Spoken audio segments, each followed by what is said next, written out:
चलो तो स्टार्ट करते हैं हम लोग। रिकर्सिव फंक्शन पर प्रोग्राम देखेंगे। तो हम पहले देखेंगे कि रिकर्सिव फंक्शन का जो है हम रिकर्सिव फंक्शन के प्रोग्राम को जो है हम बिना रिकर्सिव फंक्शन के भी कर सकते हैं, लेकिन वो थोड़ा सा कुछ अलग होगा। लूप के थ्रू कर सकते हैं उस प्रोग्राम को। हम लोग क्या करते हैं, तो पहले लूप के थ्रू उस प्रोग्राम को करके देखते हैं फैक्टोरियल पे। सबसे बेस्ट एग्जाम्पल जो है हमारा फैक्टोरियल का है, रिकर्सिव फंक्शन का प्रोग्राम। तो हम सबसे पहले करते हैं कि बिना रिकर्सिव फंक्शन के फैक्टोरियल के द्वारा हम क्या करते हैं, अपने प्रोग्राम को एग्जीक्यूट करा के देखते हैं। तो सबसे पहले लाइब्रेरी फाइल को इंक्लूड करेंगे।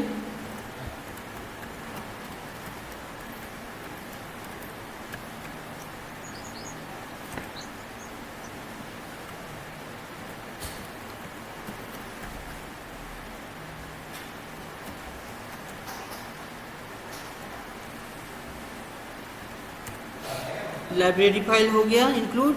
अब मेन फंक्शन को लिखेंगे, वॉइड मेन फंक्शन लिखे छोटी ब्रैकेट में। फंक्शन का ये स्टार्टिंग और एंडिंग होता है यहाँ से। अब यहाँ से कर्ली ब्रेसेस के अंदर में इसके कोड को लिखेंगे।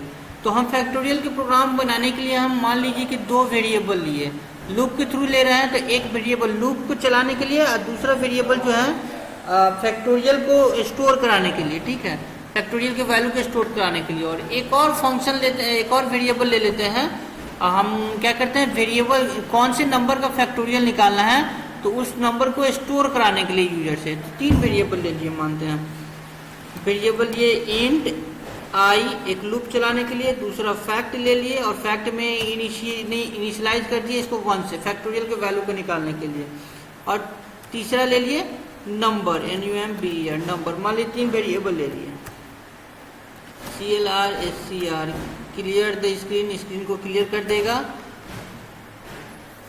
अब क्या करेंगे, हम यूजर से नंबर लेंगे कि कौन से नंबर का जो है फैक्टोरियल निकालना है। Inter A number two find out factorial of that number. तो एक नंबर डालिए जिसका फैक्टोरियल निकालना है। यूजर को भी नंबर देगा तो स्कैनफ फंक्शन क्या करेगा, उस नंबर को रीड करेगा और रीड करके स्टोर कराएगा। कहाँ स्टोर कराएगा, तो नंबर वेरिएबल लिए हैं तो उस वेरिएबल पे स्टोर कराएगा। तो %d यहाँ पे, सॉरी कहाँ चला गया, सॉरी यहाँ पे %d लेंगे, यानी कि किस तरह के वेरिएबल को रीड करेगा, तो इंटीजर है हमारा नंबर, तो %d ये लेगा, इंटीजर वैल्यू को रीड करेगा और कहाँ स्टोर कराएगा, तो नंबर NUMBER नंबर पे स्टोर कराएगा। ठीक है, अब हम लूप चलाएंगे कि हमारा फैक्टोरियल का जो है प्रोग्राम काम करे, रन करे। तो उसके लिए क्या होगा, हमको लॉजिक लगाना होगा। i = 1 से लेके चलते हैं हम। अगर i = 1 लेके चलते हैं तो क्या कंडीशन जाएगा, तो हमारा फैक्टोरियल में क्या होता है कि किसी भी नंबर का मान लो फैक्टोरियल निकालना है तो उस नंबर से लेके 1 तक जाता है। 5 का निकालना है तो 5 4 3 2 1, 5 × 4 × 3 × 2 × 1। तो 1 से लेंगे तो नंबर तक जाएगा, जिस नंबर तक हमारा फैक्टोरियल निकालना है उस नंबर तक। तो i को कंपेयर करेंगे लेस देन और इक्वल टू, i की जो वैल्यू है वो छोटा रहे या फिर बराबर रहे, किसके, तो नंबर के। क्योंकि जिस नंबर का फैक्टोरियल निकालना है उस नंबर तक हमको कैलकुलेशन करना होगा। और हर बार जो है जब लूप चलेगा तो i की वैल्यू हमारी क्या होगी, इंक्रीमेंट होती जाएगी। तो i की वैल्यू को 1 से बढ़ा दिए हैं, i++, इसको इंक्रीमेंट कहते हैं। अब इस लूप का लॉजिक लिखेंगे। तो लूप के अंदर क्या काम होगा, तो हमारे पास फैक्ट में 1 है इनिशियली, तो फैक्ट की वैल्यू को निकालना है। तो फैक्ट = फैक्ट × i कर देते हैं। फैक्ट × i क्या काम करेगा, तो फैक्ट में जो भी प्रीवियस वाला वैल्यू है उससे i को मल्टीप्लाई कर देगा। तो अभी इनिशियली फैक्ट में 1 है और i की वैल्यू 1 है, तो 1 × 1 क्या हो जाएगा, 1 हो जाएगा। फैक्ट में वैल्यू 1 हो गया। जैसे ही i की वैल्यू बढ़ेगी, यहाँ पे इंक्रीमेंट ऑपरेटर है, तो i की वैल्यू जैसे ही बढ़ेगी 1 से 2 हो जाएगा। तो फैक्ट में वैल्यू हमारे पास 1 है × 2, तो ये वैल्यू कितना हो जाएगा, 1 × 2 2। तो फैक्ट में अब 2 हो जाएगा। फिर लूप चलेगा, फिर चलेगा लूप, तो फिर क्या होगा, फिर i की वैल्यू बढ़ेगी तो 3 हो जाएगा। तो फैक्ट में फैक्ट × i, तो फैक्ट की वैल्यू अभी 2 आ गई है, i की वैल्यू 3 हो गई, तो 2 × 3 हो जाएगा, 6 हो जाएगा। तो फैक्ट में वैल्यू अब बढ़ के 6 हो जाएगा। फिर आगे चलेगा लूप, तो आई की वैल्यू 3 से बढ़ के 4 हो जाएगा, और फैक्ट में पहले से 4 है तो 4 इंटू फैक्ट में पहले से 6 है और इसकी आई की वैल्यू है 4, तो 6 इंटू 4 24 हो जाएगा। इसी तरीके से ये लोग चलता चला जाए। कब तक चलेगा? जब तक आई की वैल्यू जो है वो नंबर के बराबर ना हो जाए तब तक चलेगा। नंबर के बराबर हो जाएगा तो इस लूप से बाहर निकल जाएगा। तो कितना नंबर तक रहेगा? नंबर की वैल्यू जो भी यूजर देगा उसके अकॉर्डिंग चलेगा। मान लो नंबर की वैल्यू 5 है तो ये लूप 5 टाइम चलेगा। नंबर की वैल्यू 10 है तो ये लूप 10 टाइम चलेगा, क्योंकि 1 से स्टार्ट हो रहा है और 10 तक इक्वल टू तक कंपेयर कर रहा है तो 10 तक। अगर लेस देन करते तो 9 टाइम चलता। अगर तो वहाँ पे आई प्लस प्लस किए हैं तो वहाँ आई माइनस माइनस कर सकते हैं। आई माइनस माइनस करेंगे तो यहाँ पे हमको नंबर से स्टार्ट करना होगा। ये जो होगा आई में जो है नंबर की वैल्यू को इनिशियलाइज करना होगा और आई को जो है यहाँ पे लॉजिक हमारा बदलेगा। कर सकते हैं वो भी, लॉजिक चेंज करना होगा, कोई बड़ी चीज नहीं है।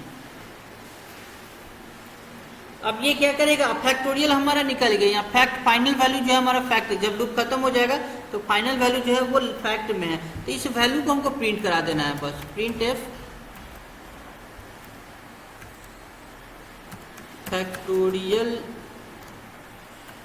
ऑफ %d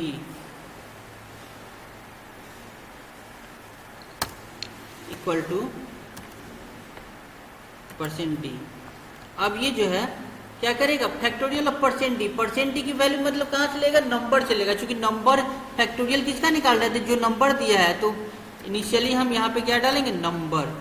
और दूसरा अब ये %d, तो फैक्टोरियल एक्चुअली कहाँ पे स्टोर हो रहा है? तो फैक्ट में स्टोर हो रहा है। इस फैक्ट की वैल्यू को यहाँ से लेगा फैक्ट। इसको क्लोज किए, लास्ट में गेट ch लगा दिए, इसको क्लोज किए, मेन फंक्शन को क्लोज कर दिए। अब इसको कंपाइल करने के लिए Alt+F9 दबाएं। एक एरर आ गया। क्या एरर दे रहा है? Statement missing.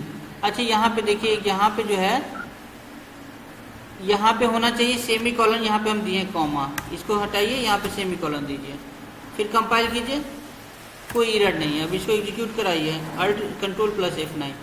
Inter A number two find out factorial of that number. मान लो कि एक नंबर देना है जिसकी फैक्टोरियल निकालना है। मान लीजिए हम 3 दिए, 3 का फैक्टोरियल क्या होगा? तो फैक्टोरियल ऑफ 3 क्या है? 6। ठीक है, मान लीजिए फिर से हम एग्जीक्यूट कराएं। मान लीजिए 5 का फैक्टोरियल निकालें, तो फैक्टोरियल ऑफ 5 120।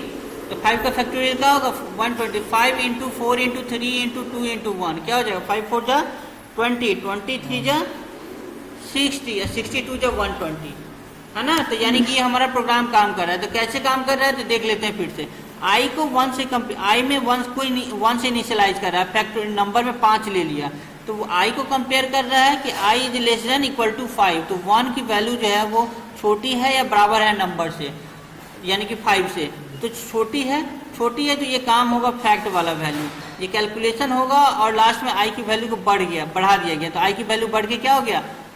अब 1 से 2 हो गया। तो इनिशियली 1 इंटू 1 क्या हो गया? इसमें वैल्यू 1 आया फैक्ट में।